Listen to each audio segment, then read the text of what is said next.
ঐকমত্যের জায়গায় পৌঁছেছিলাম। কিন্তু জাতীয় জুলাই সনদ ঘোষণার জন্য কাজ করে যাচ্ছে জাতীয় ঐকমত্য কমিশন, সেটা আমরা শুনছি বেশ অনেকদিন থেকেই। জুলাই মাস প্রায় শেষ, 31শে জুলাইয়ের মধ্যেই এই কমিশন জাতীয় জুলাই সনদ ঘোষণার প্রস্তুতি নিয়েছে। এর মধ্যে জুলাই সনদের খসড়া পাঠিয়ে দিয়েছে সব দলের কাছে। দেখা যাক কি আছে সেই খসড়ায়। তার আগে বলে নেই, এর মধ্যে 20টি বিষয়ে দলগুলো একমত হওয়ার জন্য আলোচনা করেছিল, যার 12টি বিষয়ে দলগুলো একমত হয়েছে আর 8টিতে একমত হয়নি। এর মধ্যে সবচেয়ে বড় দল বিএনপি সোমবার আলোচনা থেকে ওয়াকআউট করেছে। সরকারি কর কমিশন, দুদক, মহা হিসাবরক্ষক ও নিয়ন্ত্রক এবং ন্যায়পাল নিয়োগের ক্ষেত্রে পুরনো পদ্ধতি বহাল চায় বিএনপি। এর প্রতিবাদে তারা ওয়াকআউট করে এবং তারা বলছে যে নির্বাহী বিভাগের ক্ষমতা খর্ব করার জন্যই এই পরিবর্তনগুলোর কথা বলা হচ্ছে। তবে তারা 2 বারের বেশি প্রধানমন্ত্রী না হওয়ার প্রস্তাব মেনে নিয়েছে। এখন ঘটনা হলো, বলা হয়েছে যে বিএনপির আপত্তি থাকা বিষয়গুলোও নাকি থাকবে সনদে।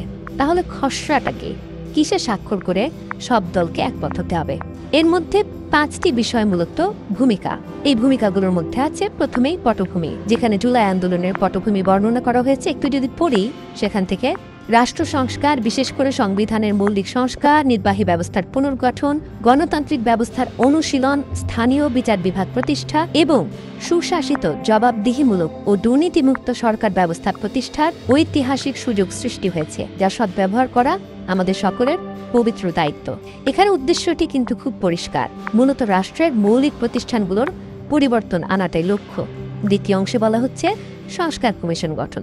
যে 6টি কমিশন গঠন হয়েছে সেগুলোর উল্লেখ রয়েছে এই অংশে। এবং তৃতীয় অংশ বলছে জাতীয় ঐকমত্য কমিশন গঠন, যেখানে থেকে যদি একটু পড়ি, মিশন তার দায়িত্ববোধ ও সুপারিশের অংশ হিসেবে ঐকমত্যের মৌলিক বিষয় সংবলিত জুলাই জাতীয় সনদ 2025 প্রণয়নের সিদ্ধান্ত নেয়। চতুর্থাংশ বলছে কমিশনের কার্যক্রম বর্ণনা করা হয়েছে এবং আরো বলা হচ্ছে যে 2024 সালের জুলাই অগাস্টে সংঘটিত গণ অভ্যুত্থানের বীর শহীদ ও আহতদের প্রতি গভীর শ্রদ্ধা প্রকাশ এবং উক্ত গণ অভ্যুত্থান প্রত্যক্ষ ও পরোক্ষভাবে অংশগ্রহণকারীদের প্রতি কৃতজ্ঞতার স্মারক হিসেবে আমরা এই সনদকে জুলাই জাতীয় সনদ 2025 হিসেবে উল্লেখ করছি।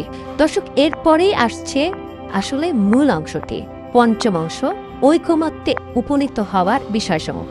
ব্র্যাকেটে লেখা আছে পরে যুক্ত হবে এবং আবারও একটি নতুন ব্র্যাকেটে বলা হচ্ছে এই অংশে প্রথম পর্বের আলোচনা এবং চলমান দ্বিতীয় পর্বের আলোচনা শেষে যে সকল বিষয় ঐকমত্য হবে সেই সকল বিষয় অন্তর্ভুক্ত হবে। অর্থাৎ যে বিষয়গুলোতে দলের অঙ্গীকার নেয়ার জন্য এত আয়োজন, চলুন দেখি কি আছে এতে।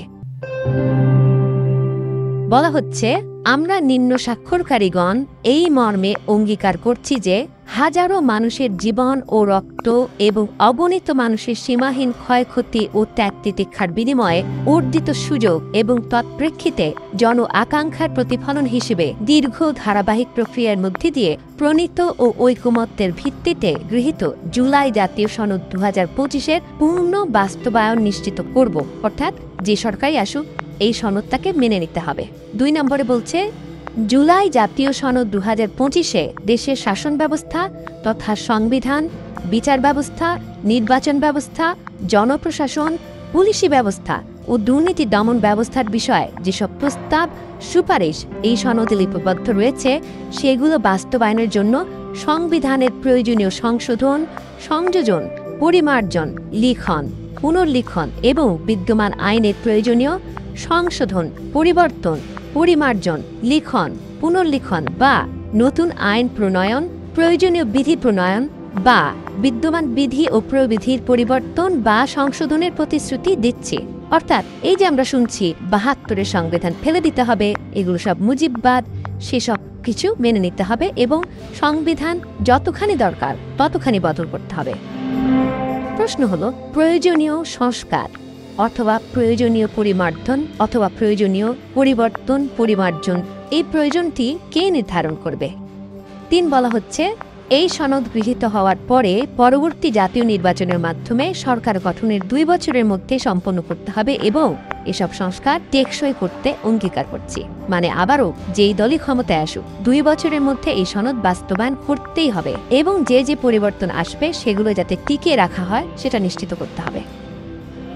4 বলছে এই সনদ গৃহীত হওয়ার পর এতে যে সমস্ত প্রস্তাব সুপারিশ লিপিবদ্ধ রয়েছে সেগুলো পরবর্তী 2 বছর মেয়াদকালের মধ্যে বাস্তবায়ন নিশ্চিত করার প্রতিশ্রুতি দিচ্ছি, অর্থাৎ প্রায় 3-এর মতোই। 5, 6 এবং 7 বেশ চমকপ্রদ দর্শক।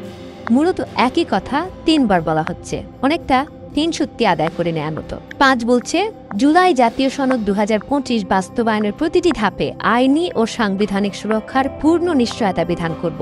6 জুলাই জাতীয় সনদ 2025 বাস্তবায়নে এর আইনি ও সাংবিধানিক সুরক্ষা প্রদানে আমরা দৃঢ় প্রতিজ্ঞ।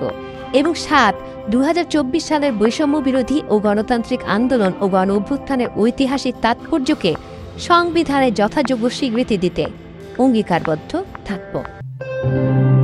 সংবিধানে যেন এই সনদ স্বীকৃত হয় সেটি নিশ্চিত করার জন্য বারবার একই ধরনের কথা বলা হচ্ছে। চলুন প্রশ্নগুলো করি।